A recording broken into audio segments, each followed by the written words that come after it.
Hello everybody, welcome back. Excuse me. Let's have a look at some of these coins then, shall we? So we'll start off with Bitcoin and we'll move on to all the others. So just a general roundup, try and make it as short and quick as possible. So Bitcoin now basically making its way, as you can see, to the actual candle bodies that basically would mark the weekly, the most recent local high. Pretty important place for it to be honest with you.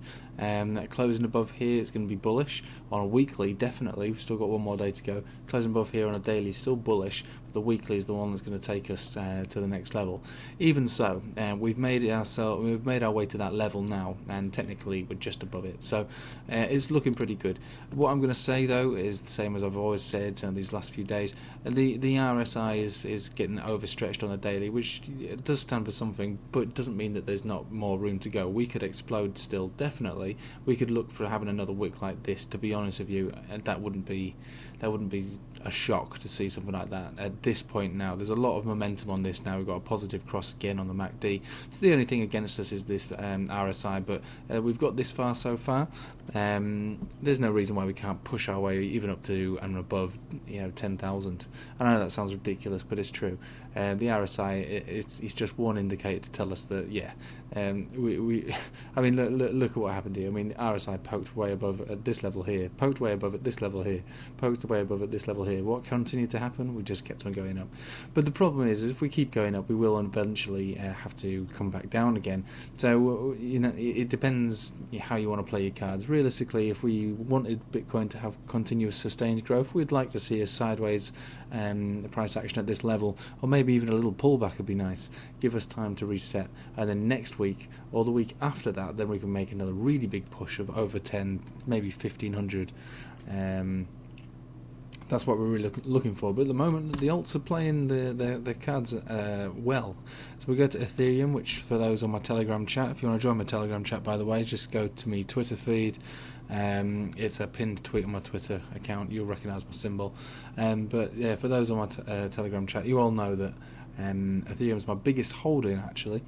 Through default, it's not that I expect it to be much better than everything, but I do expect it to do better than Bitcoin, generally speaking. So I'm holding the majority of my stuff on Ethereum. So where are we right now? We're at the top of the Bollinger Band. So can we get much higher than this? Probably not. But we are above the 200 EMA, quite way above it now actually, and the next moving average above us is actually going to be the 242. We're currently floating above all major moving averages, which is really good. Nice bullish posturing from all the moving averages, but I think at this point now, I think we've come to our more or less our peak. Pretty much hit the target I set myself, which was basically the top of this Bollinger Band.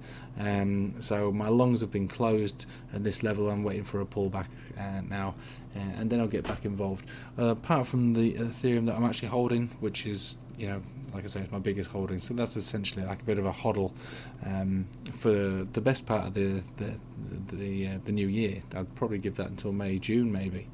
We'll see how it goes. Anyway, so that's where we stand with this. So we've broken about up above there. Again, same deal as Bitcoin. Positive cross on the MACD, and just getting into overextended areas on the RSI. So I do expect to see a pullback on this, as I do expect to see a pullback on Bitcoin, or I'd like to, for a healthy, more continued growth, and also because I've sold my longs.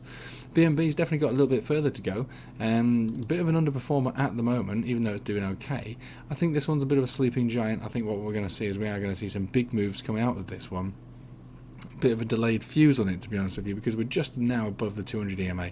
Not even got to the top of the Bollinger Band. Not looking as bullish as all the others, even though it's basically a shadow mirror image, basically, of Bitcoin and all the other top alts. They all look the same, but this one hasn't yet launched properly. Do think it's going to launch, and when it does, it's going to be peaking and maybe getting up to around about $20. So still got a fair way to go on that one. But at the moment, it's not an underperformer, but it's I'd call it a delayed fuse. Litecoin has skyrocketed. Litecoin is leading the market. This is what we're going to see with all the other alts. We are going to see, as we've seen with Ethereum, above these two, making our way to the 242 here. So $72.5 would be the closest rejection point I would expect to see from this guy, and then getting above there is basically going to go supercharged. But at the moment, we don't have a golden crosses on this yet. The only one that's basically getting a golden cross or got a golden cross is Bitcoin. So Bitcoin is looking the most bullish of all of them as far as chart's concerned, but the biggest movers are going to have been so far Litecoin, and Litecoin's not even got its golden cross yet.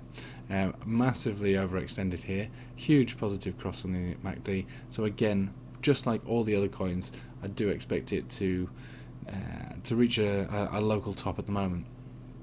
But yeah, extremely powerful moves there from Litecoin, and again, my target would be no more than $72 at its absolute top. I think it's kind of running out of steam at the moment. XRP also doing very well. We like XRP. Well, I like XRP because it's got plenty of room to continue going. So I've continued my long on this one. I've had a long on this one since about 22.5 cents, so just going to hold on that one for a little while. It's definitely got towards the top of this BB here, and the 25 cent mark is just the 200 EMA there.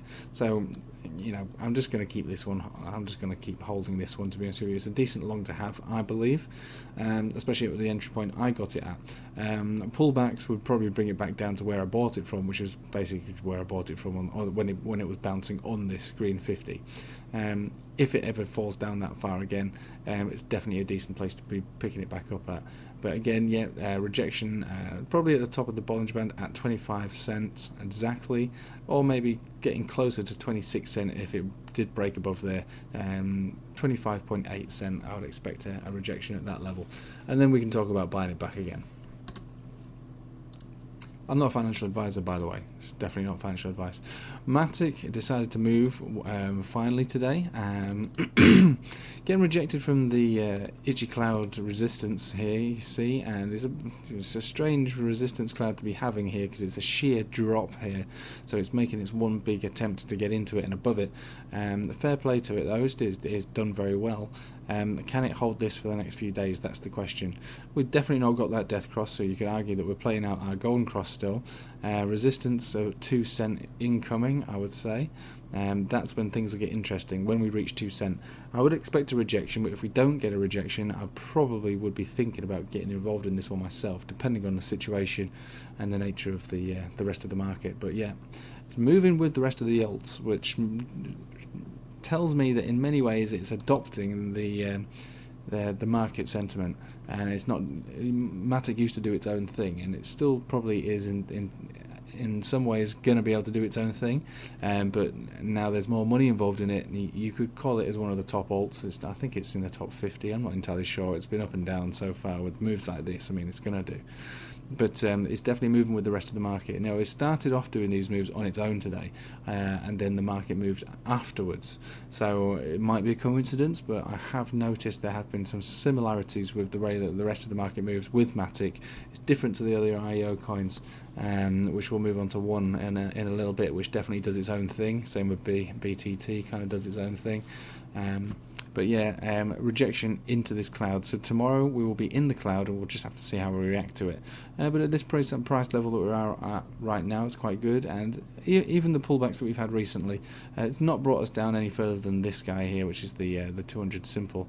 That would be devastating to come back down to there. I think what we're looking to and what we're hoping for at this point now is to stay above the green 50, which is just we'll call it, roughly speaking, around about 1.6, we'll call it 1.7 cent. That's where we want to stay above, roughly speaking. Chainlink, kind of just meandering, really. It's had some big moves of its own right. I think we're now reaching what I would consider to its top area of, we'll call it $3 flat. That's basically where these wicks were rejected from, and also the closest candlestick body that we've got of recent peaks.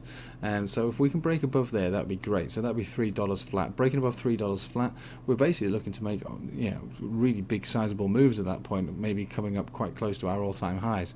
Definitely $3.70 I would expect a significant rejection from. Breaking above there shouldn't be a problem for it to really start making some big bold moves. Let's have a look at this. So yeah, RSI, it's basically exactly the same setup as all the other alts, and Bitcoin itself, so getting a little overextended, so I'd be very surprised to see much more going on with this one. Again, that's the same with all alts at the moment, and Bitcoin. Harmony 1 decided to pump a little bit today, doing basically what Matic did. I think that this is actually mimicking Matic's move. I don't think this was done of its own accord. The two pumped together. We bounced off this upwards support trend, which is good. So it's a nice move. But I do think it was brought about by Matic's move. Again, we're entering this resistance cloud now. The key is that we have to hold on this upwards trending of support. If we can hold above there, then eventually, we'll break our way above this cloud, and that'd be great. But until we do that, I think it's going to be a slow and steady burn. But that's fine by me, because what we were looking at the other day was that it looked as though that this was going to create a negative cross on the MACD, but it didn't. It's continuing up, and really, if you look at it, it's only just above the 0 point, so we're only just into bullish territory. So this one does have a lot of room to move upwards if it decides that that's what it wants to do. That's one of the good things about this. It's definitely a decent diversifier, so that's why I don't begrudge holding a certain amount of it. But at the same time, it's not making big moves at the moment, and we're in a resistance cloud, so the proof will be in the pudding. We'll see how it reacts to this over the next, probably I'd say the next week or so. But the key is we've got a resistance support, upwards trending of support level there.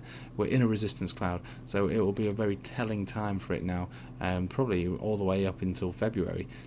If we break above there before then yeah, we might have that big move that we're all waiting for. Technically, we're still in an accumulation phase. We need to get above the green 50 for it to really start becoming proper accumulation. And we're getting there. We've spent the majority of the last week above there, even though we've been on a bit of a downtrend. We have spent the majority of the last week above the green 50, but we haven't been supported on it technically. But don't worry about that. If this support trend is anything to go by, it will bring us above the green 50, and then we will start some serious accumulation at that point, and then we might be looking for that really big move that we're all hoping for. Anyway, there was a bit of a rush there, so just a bit of an overview for you on the entire market. So what I'm expecting now is either a giant move with Bitcoin with a giant wick back down, hopefully holding above the 9,500 level. Worst case scenario, back down towards probably around about the 10 simple, which could be 9,000 flat. 8,800 would be the absolute lowest level of support that I would be happy to see, and hopefully if it does come down to that level, we find a bounce from it. If we break down 8,800, then yeah, we might be talking about worse situations than that, but I very much doubt that's the case, because we have our golden cross on the daily now. So all we need to do now is chill out, relax for a little bit, maybe even go down a little bit to allow this RSI to reset, and then we can really start to make some big sustainable moves. That's all we want. That's what we want from Bitcoin. We don't want to see big wicks, and we don't want wicks. We want big fat candlesticks. We don't want wicks. Anyway, I hope that's been okay for you. Again, I'm not a financial advisor. It's definitely not financial advice. This is just what I'll be planning to do and what I have been doing. And yeah, I hope you have a nice evening. Take it easy. Thanks for watching.